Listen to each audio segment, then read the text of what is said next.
I do comedy to meet white people. Judging by the audience, another successful night. I'm from East New York, Brooklyn. That is not the appropriate response. For those of you that haven't been to East New York before, keep it that way. You're doing great. You are making better life choices than I do. East New York is not the safest of neighborhoods. People don't want to be outside that long, so we've developed really efficient shopping. You know? Like I went into a store last week, same store. I bought a raw chicken, a baseball glove, and a used air conditioner. I went in for a t-shirt. Like I didn't get what I wanted, but I got what I needed. I'm a landlord in East New York. That is also not the appropriate response for that. A while back, I was driving up to one of my buildings. When I got out the car, this white lady walked up to me and she asked me for directions. Like in front of everybody. I can't have that. It's gonna ruin my street cred, you know? I can't be so safe that I'm white people approachable.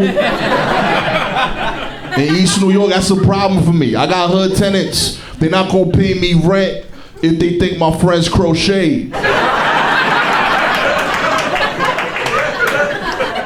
It didn't bother me at first, but there was a crossing guard. There was a cop, like she chose me. She looked around and said, "Nah, you're the safest option." So she was like, "Excuse me." I was like, "No, excuse me. Why did you ask me for directions?" And she was like, "Oh, I'm sorry, sir. I just noticed in the back of your car you had 2 car seats. I didn't think you were that dangerous. Apparently, gangsters don't care about child safety."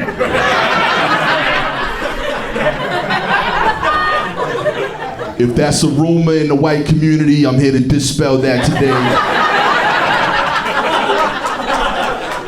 Just so y'all know, my kids will get to class, but I still might shoot you. I've been having trouble with white people at work. You know, this white lady came up to me, she was like, "Gastor, that's a weird name." My name's not weird, it's effective. Say what you will for the rest of your life. If somebody says, "Hey, have you met Gastor?" you instantly know yes or no. White people haven't figured out that's the purpose of names.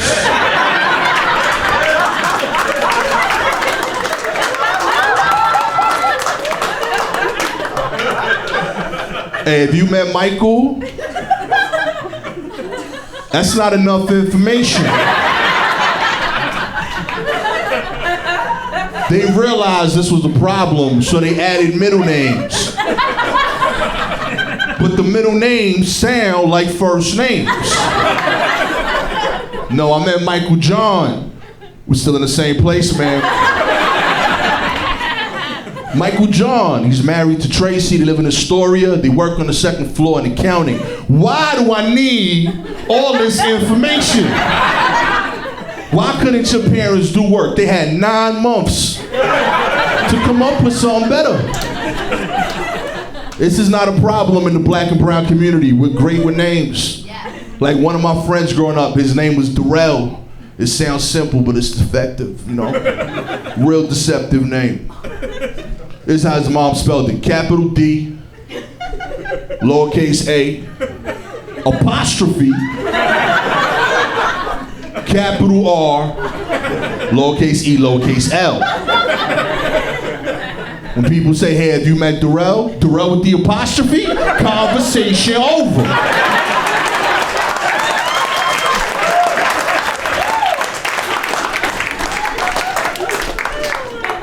I explained to her, like, "Yo, you know, it's a little trouble in having to go through this with people all the time." She's like, "I don't see how that could be, you know, stressful for you to explain your name." I was like, oh, you don't understand how having your name and culture questioned 40 hours a week, every day of your life, so you could assimilate at a job in white corporate America so you could pay bills, could be mentally taxing. Amy?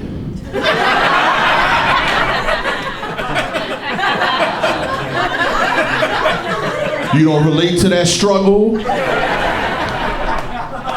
Take note of that. Feel like I could be honest with y'all. I hate kids.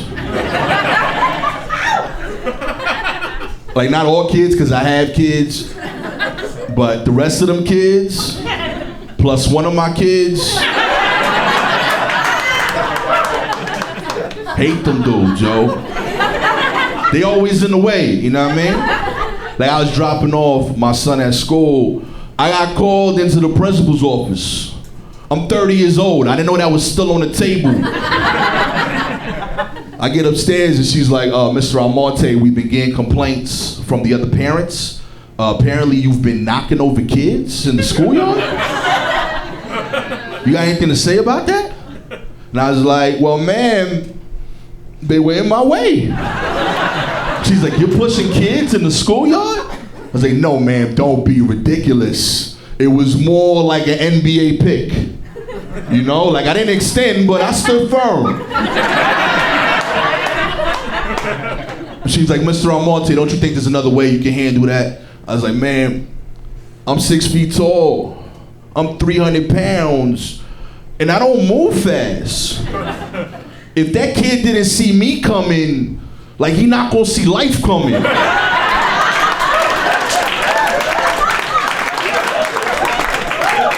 If anything, I did that for him, you know? My wife doesn't like that joke.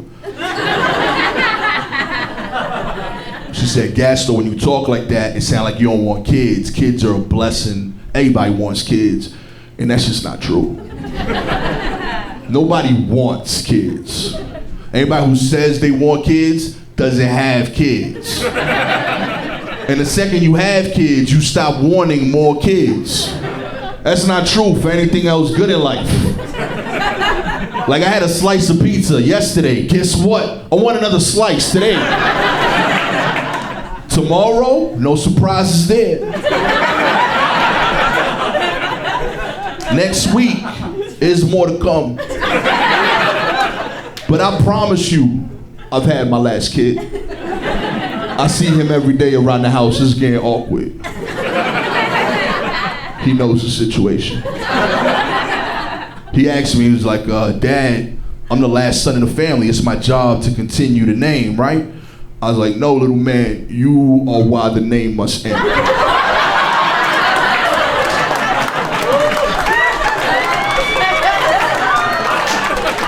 You know how I know nobody want kids? In East New York, if you got something nice and somebody else wants it, somebody will try to take it from you. Nobody has tried taking my kids. Not one time. I'm not that great of a parent. I don't even know where they are right now. But I promise you, when I get home tonight, through no effort of my own, they'll be there.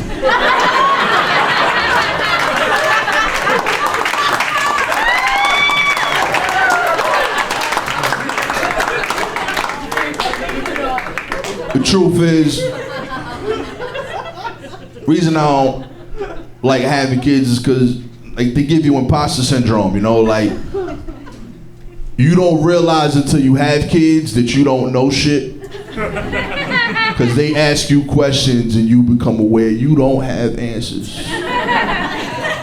Like a while back, I was relaxing in my living room Saturday morning hanging out. My son comes out to the living room and he was like, yo, Dad, what do you know about tectonic plates?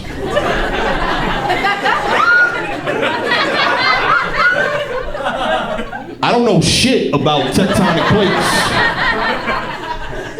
Judging from y'all initial response, I don't think y'all know shit about tectonic plates either. So I was like, tectonic plates? And he's like, yeah, Dad, we've been studying it in school. And I was like, yo, I'm sorry, little man, I don't remember covering that in 3rd grade. And he looked at me, he goes like this. Psst. this guy.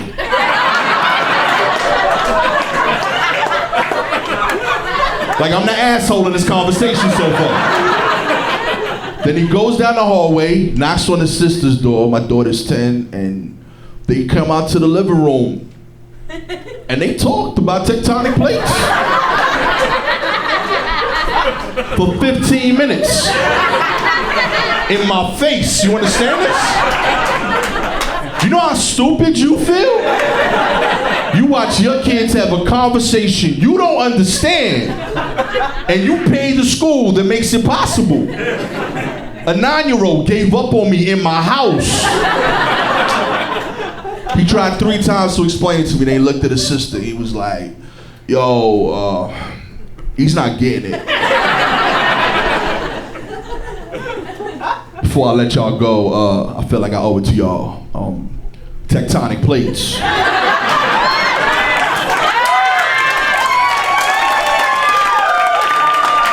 Are the things that move that cause earthquakes. And I'm saying it that way because that's how you had to dumb it down. We enjoying that conversation. I spent my time.